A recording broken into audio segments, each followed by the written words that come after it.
ప్రస్తుత కాలంలో కొంతమంది పిల్లలు వింతగా ప్రవర్తిస్తున్నారు. వారిలో ఉండే మానసిక సమస్యలే అందుకు కారణమని కొందరు నిపుణులు తెలుపుతున్నారు. అయితే ఇలా తయారు కావడానికి ప్రధాన కారణం తల్లిదండ్రులే.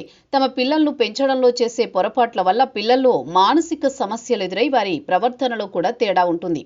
ముఖ్యంగా వారి మెదడులో ఏముండాలో అనే సమస్య వారు తీవ్రంగా స్ట్రెస్కు గురి చేసే పనులపై ప్రభావం పడుతుంది. అంతేకాకుండా శారీరకంగా కూడా వారు ఎదుగుదలలో ఇబ్బందులుంటాయి. అసలు ఏమిండాలా అనేది ఎప్పుడు ఏర్పడుతుంది? ఇది రాకుండా ఉండాలంటే ఏం చేయాలి? పిల్లల పెంపకంలో తల్లిదండ్రుల పాత్ర ప్రధానమైంది. వీరు ఏ విషయాలైనా ముందుగా తల్లిదండ్రుల ద్వారా తెలుసుకుంటారు. అలాగే తల్లిదండ్రుల ప్రవర్తన కారణంగా పిల్లల్లో మార్పులు వస్తూ ఉంటాయి. ప్రస్తుత కాలంలో చాలా మంది తల్లిదండ్రులు ఉద్యోగ, వ్యాపార రీత్యా బిజీగా మారిపోతున్నారు. దీంతో పిల్లలను పెద్దగా పట్టించుకోవడం లేదు.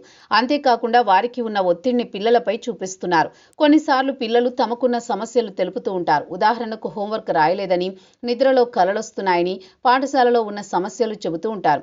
చాలా మంది తల్లిదండ్రుల సమస్యలు పెద్దగా పట్టించుకోరు. ఈ విధంగా వారు తీవ్రమైన ఒత్తిడికి కలిగి శారీరకంగా కూడా ఎదగలేకపోతుంటారు.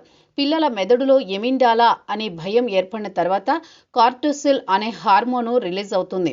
అయితే ఆ హార్మోన్ వల్ల పిల్లలు అకస్మాత్తుగా ఏడవడం, అనుకోకుండా కోపం తెచ్చుకోవడం, కేకలు వేయడం, చెప్పిన మాట వినకపోవడం, శారీరకంగా బిగిసిపోయి ఉన్నట్టు కనిపించడం, ప్రతి విషయాన్ని భయంతో చూడడం వంటి లక్షణాలు ఏర్పడతాయి. అందువల్ల తల్లిదండ్రులు పిల్లల విషయంలో జాగ్రత్తగా ఉండాలని మానసిక నిపుణులు చెబుతున్నారు. పిల్లలు ఏ విషయాన్ని చెప్పినా శ్రద్ధగా వినాలి. తర్వాత వాటికి సమాధానం తెలిస్తే చెప్పాలి, లేకపోతే వాటికి సొల్యూషన్ చూపించాలి.